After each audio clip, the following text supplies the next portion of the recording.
Hello everyone, Curious Corduroy here, and today we're doing a second reaction video to some old school Final Fantasy VII Remake news, and in this one, we're going to talk about news that was super controversial at the time that it came out, and this was around the time that Square said Final Fantasy VII Remake would be the dreaded E word, episodic. Which, back then, the term episodic was used mostly for DLC, meaning they're going to piecemeal together certain episodes that you can buy for maybe $15 or $20 a pop, and then they just kind of string you along and do like 5 or 6 or 10 of them. So back then, when that information came out, we were all kind of freaking out. Not quite sure, what was going on. I don't know what my reaction was in particular. I forgot what it was, but based on the last video I did, I haven't changed all that much in regards to the FF7 news. So we're going to take a look at that today and see what people were saying about, the game being episodic. So if any of that sounds cool to you, feel free to click the like button, subscribe, leave a comment, hit the bell notification icon. You guys know what to do. It genuinely does help out the channel a ton, and it makes, making these videos a little bit easier. So starting off with this video. Hello everybody, Curious Corduroy here, and I wanted to make a quick follow-up video regarding Final Fantasy VII I love that Remake. hat. It's been, like I said, about a week, so I think everybody's kind of like, not necessarily calmed down, but kind of just like mellowed out just a tiny bit now that we've gotten a lot more information that's trickled out over the week. Which happens a lot. There's always the freak out moment when something new gets announced and then people kind of like calm down just a little bit and then something else happens and then boom, everyone freaks out. But I wanted to just do a follow-up video because of one thing in particular, which I got some notes here. I had notes. Is the episodic nature of the remake, which Square said it's not going to be a flat-out one single release. It's going to be episodic. So whatever that may entail, we don't know. Each episode could be $60 for all we know. It could be $40. But the way they described each episode is that it's going to be a full game within its own world, in its own release. So Square was a little weird, a little iffy on describing episodic at first, so that's what made people think, oh, they're doing the piecemeal route of doing like a section of Midgar and then making you buy it for 30, 40 bucks, maybe even 60. So that's what people were freaking out about. But then they came out and clarified later on, no, we're going to do 7 Remake, but it's going to be in multiple parts. So glad we had that clarification. Although I would prefer to have one single release on one disc, which probably isn't possible with the sheer size of that game. Of course, they could do a 3-disc, 4-disc Blu-ray version of the game just to, have everything there. When you really think about it, episodic is probably the way they're going to have to go with this game. Now, I'm not a Square fanboy. I'm not trying to defend Square. I'm trying to look at the situation from both sides because, to be honest, I'm not big on Square anymore. Yeah, so this was back, horrible way to pause. This was back when Square was not doing well. A lot of their games were just coming out. They weren't great. The reception also wasn't great. You also have to keep in mind we had the compilation of Final Fantasy VII, which also was not received well. Advent Children was a cool looking movie, but in terms of its story, a lot of people weren't gelling with it. Crisis Core, arguably the first half of that game isn't great, but once you get into the Final Fantasy VII, part of Crisis Core, that's when things picked up. We had Dirge of Cerberus, which a lot of people would love to forget about. So people were kind of worried at the time when it came to Square and handling an IP like FF7. We were all kind of nervous, but even back then, again, I didn't know anything about a Maximilian dude. What's a Maximilian dude? Or any of the content creators on YouTube that talked about Final Fantasy. So the fact that even back then I was like, I don't think it's possible to do this game in one go. I was kind of cooking a little bit. I kind of knew what I was talking about. So I'm kind of curious to see what younger me goes on to say. The last Final Fantasy from them that I really liked and enjoyed was Final Fantasy X. Yeah. Not counting Crisis Core or Dissidia, I loved playing those. Those are really great games. I just don't count them as main Final Fantasy games, like the numbered ones. Yeah, they're technically spin-offs or side projects. 10. I loved Final Fantasy X. Could not get into Final Fantasy 12. I know it's a great game, just was not for me. I couldn't get into Final Fantasy 13. And at this time, 15 hadn't come out yet. I think it was still Versus 13 if they had already announced it by that point. Why do I keep pausing on really bad spots? But Dissidia and Crisis Core I very much enjoyed, but as a whole, I wasn't enjoying every single Square Enix release at that time. So 10 was the last Final Fantasy that I actually enjoyed. I didn't get into 11 because of the online aspect. I didn't like 12. I didn't like 13. I didn't like 13-2. I didn't play 14, but Square has really kind of lost their way over the years, and just they don't seem to know what Final Fantasy is anymore. And these newer Final Fantasies that have come out just don't feel like Final Fantasy to me. They just feel like some generic JRPG. Like there's a heart and soul missing to these ones that the previous Final Fantasies on the Super Nintendo and PlayStation all had. So with that being said, yeah, that kind of makes sense. Square was still, again, trying to find, what Final Fantasy was at that time, because they had so much success with 10, and then 11 did really well in the online realm. But then after that, it kind of felt like they didn't know what to do to evolve the franchise going forward, and everything was kind of an experiment after that. And like we talked about in the previous video, when a Final Fantasy comes out, it's super divisive. But over time, people start to have way more fond opinions of it, like Final Fantasy 13. Super divisive when it came out, but nowadays people look back on that game and they love it. So it was a really interesting time to be, ingrained in the Square Enix brand and not totally loving what they were putting out. Yes, Square could screw this up royally.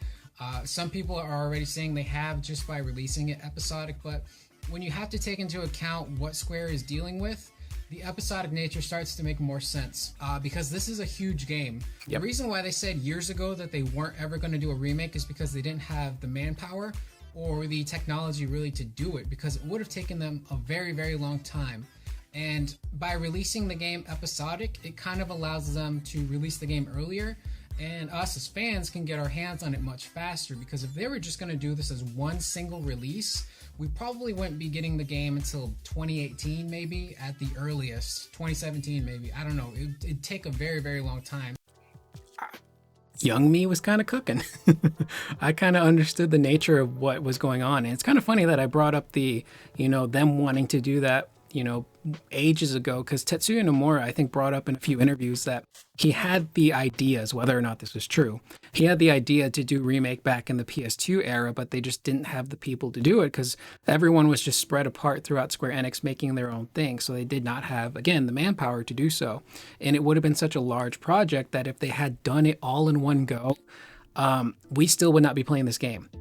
We wouldn't have Remake, we wouldn't have Rebirth. They would still be working on it to make sure that every aspect of the OG was included, or I might bring this up in this video, they would have had to have made sacrifices to parts of the story, certain locations. It wouldn't have been semi-open world. Who knows? But I was on the right track back then, oddly enough. Especially when you consider the original Final Fantasy VII was a massive game. There's just a lot to that game. Also, doing reaction videos is so weird. I feel like those people in TikTok videos where they'll put up a really fun video and then they're just sitting in the corner just like nodding their head along to what's being said, not offering any input. And then when something big happens, they go, and they just start shaking their finger like this person knows what they're doing. That's what I feel like right now. And trying to recreate that in a new light is going to be very, very difficult. And not only that, but the fact that it's episodic means that they can kind of focus on each episode individually and pack as much content as they could into each episode. Because they said if they were to just do a single release, the game would have a lot of cuts. And I would assume the game would be very linear. A lot of it would be missing, and it would just be pretty straightforward, kind of like 13 was at the beginning. But by making it episodic, they can try and pack as much content, hopefully, into each episode to make it feel like a really full-fledged game. So, oh my God, I keep pausing on the worst spots. But again, looking back at that, I think episodic was the wrong word for Square to use. Because again, it made people think of trickling out little bits of, episodes for people to play. What they should have just said was straight up, multiple parts, standalone full games. I think would have put more people at ease in that aspect. And again, if they had kept going and just made it one long game, again, they would have made sacrifices and massive cuts. And we probably would have ended up, honestly, with something on the level of like Final Fantasy 16, maybe in terms of its structure, which is not a knock on 16, but we would have probably been way more linear. So I think the way Remake came out, being in Midgar, having a much more linear kind of structure to the story and how you navigate, I think it would have been like that, but throughout the entire game. We might not have gotten that open world like we did in Rebirth with all the different regions. It may have just been like, here's a world map like you got in 16, or even in Final Fantasy X, pick a location to go to, and then you're there. It may have ended up like that. Who knows? There's an alternate timeline out there where Square did release this all in one single game, and it probably did not turn out well. They're describing each episode as it's going to be different. What does that mean? I really don't know. Is one going to have different combat compared to another episode? Is one episode going to be like golden saucer stuff? Is one going to be, explaining Genova's backstory? There's a squirrel outside of my window right now. The possibilities are endless.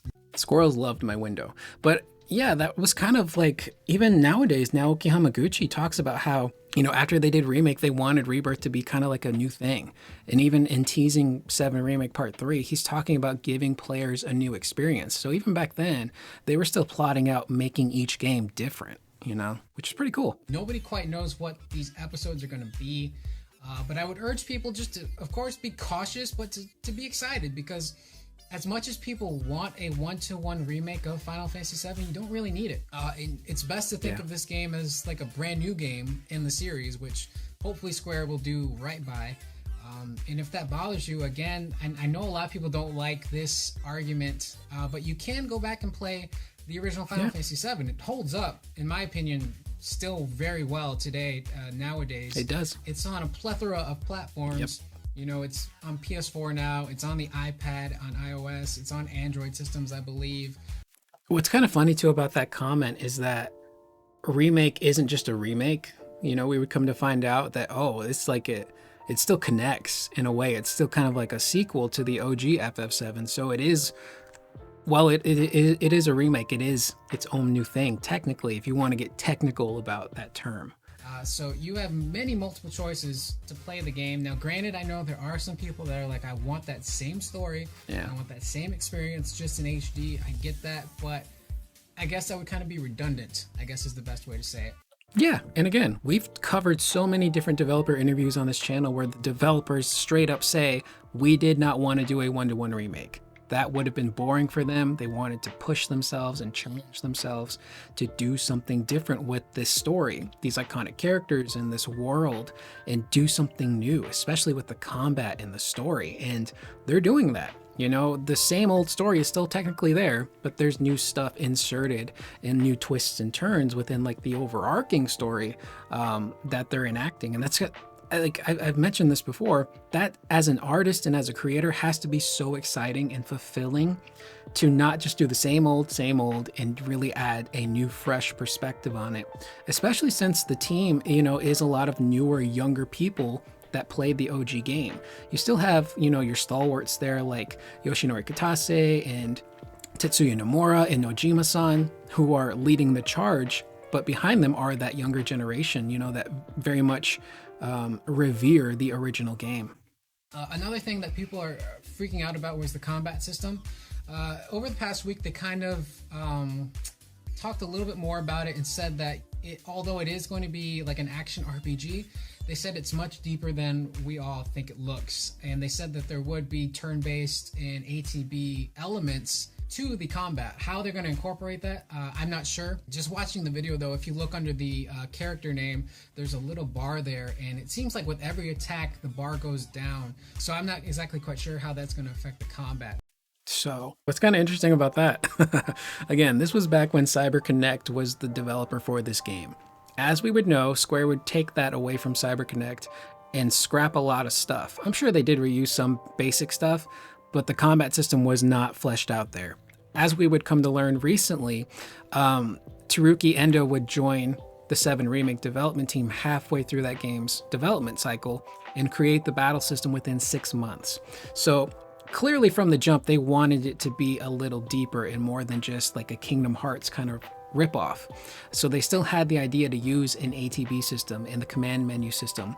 And looking at the screenshot here, they still had the ATB charges right there underneath the HP and the MP bars. It's just the UI is different. So the seed of what they wanted to do was still there. It would just take someone like Teruki Endo to come in and really kind of take his experience working at Capcom and flesh all this stuff out. but I thought it'd be interesting just to make another video just to kind of explain more of this stuff. I'm cautious. I'm excited for it, like I said, but I'm still cautious because Square hasn't exactly had the best track record with the last few years with their Final Fantasy games. So hopefully they don't screw this up. Hopefully it could be a brand new, fun, exciting game for all we know. So just try and keep a level head about all this stuff. So I'm Curious Corduroy. That's the video, and I'll see you guys in the next one. There's my goofy thumbnail. I miss my cheekbones. What happened to my cheekbones? My jawline? It's gone. I've gained weight. I've let myself go in my old age. I'm now the old age of 33. I'm a dinosaur. But looking back at that, I was kind of cooking, man. A lot of the thoughts and opinions I had back then are still kind of ringing true today. I was very level-headed. I'm still pretty level-headed. I'm a Libra. I'm the scales. So I just kind of naturally see both sides to things, but I tend to lead more towards the optimistic side when it comes to this stuff. And even back then, I'm like, yeah, there's no way they'd be able to do 7 in one go in one game without making sacrifices. I think I even mentioned in the video, you would have to do like a specific section that focuses just on Midgar, which, am I a prophet? That's what they ended up doing with 7 Remake. It was all of Midgar and just kind of really slowly introducing the player to that world, having things be way more linear, but, you know, making sure that Midgar is the focus, because you can't just half-ass Midgar and then get out into the semi-open world and then just go from there. So I kind of had the right idea back then on what they were gonna do, and it's just kind of interesting to look back at like old news and what people's reactions were to these things. And I myself haven't changed too much, but you know, man, I actually kind of was like on the right track when it came to guessing how Square was going to handle things. And even then I was still kind of cautiously optimistic because Square's track record was not the greatest. But, you know, we had 2015, that PlayStation, you know, trailer came out, and then that Episodic news came out, and then it was radio silence for many, many years. I think it was, let's see, 16, 17, 18, 4 years basically of silence. They did have some stuff here and there, I think in Famitsu magazine, but Square pretty much went dark and we all got worried. Where's the game? Has it been canceled? Have they given up on it? And then thankfully in June of 2019, E3 2019, Square Enix did their presentation and they re-revealed 7 Remake to everybody, and it blew everyone's mind. I still go back and watch that press conference from time to time because of how good it is and how they do such a great job of introducing the gameplay mechanics and the characters and how everything is going to now look this time around. And I just remember watching that stream that night and feeling just nothing but pure joy and excitement.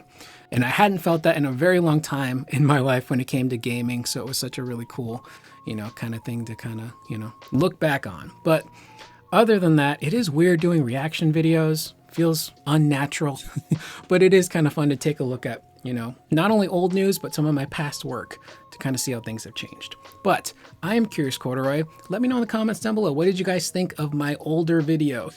What did you guys think initially, which would be really cool to ask?